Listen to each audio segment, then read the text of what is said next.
अगर आपको मेरी ये कहानी पसंद आए तो प्लीज़ लाइक, सब्सक्राइब और कमेंट ज़रूर करें।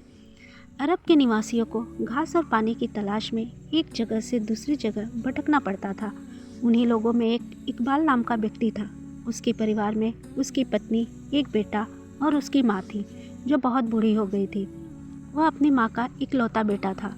कभी कभी उसकी माँ की याददाश्त चली जाती थी। वह अपनी माँ से बहुत प्यार करता था। उसका तंबू भी अपने पास ही रखा करता था, लेकिन उसका बार बार बाहर निकलना, भूल जाना उसके लिए परेशानी का कारण बनता और यात्रा में देरी का कारण बनता। एक दिन उसने अपनी पत्नी से कहा कि कल यात्रा में निकलते समय माँ को यहीं छोड़ देना और उसके पास थोड़े खाने पीने का सामान रख देना ताकि उन्हें कोई और अपने पास रख ले। पत्नी ने समझ लिया कि पति क्या चाहता है। दूसरे दिन जब वे यात्रा पर निकले लगे तो पति ने कहे अनुसार उसने माँ को वहीं छोड़ दिया और साथ ही अपने इकलौते पुत्र को भी वहीं छोड़ दिया। दोपहर में जब सब आराम कर रहे थे तभी उसने अपने बच्चे को पुकारा। तब पत्नी ने कहा कि मैं तो उसे वहीं तुम्हारे माँ के पास छोड़ दिया। वह चौंक गया। क्या?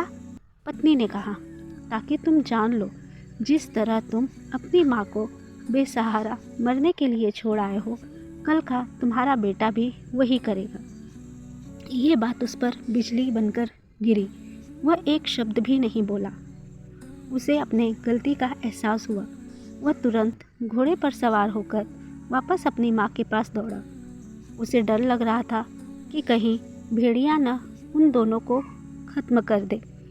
जब वो वहाँ पहुँचा तो देखा कि भेड़िया ने दोनों को घेर रखा है। उसका बेटा अपनी दादी की गोद में चिपका है और दादी भेड़ियों को पत्थर से मारकर भगा रही है। वह उन दोनों को गले लगाकर फूट फूट कर रोने लगा। उन्हें अपने साथ लेकर वापस आ गया।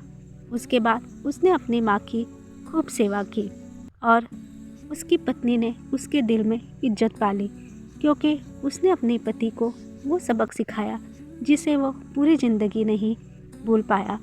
अगर आपको ये कहानी पसंद आए तो प्लीज़ सब्सक्राइब ज़रूर।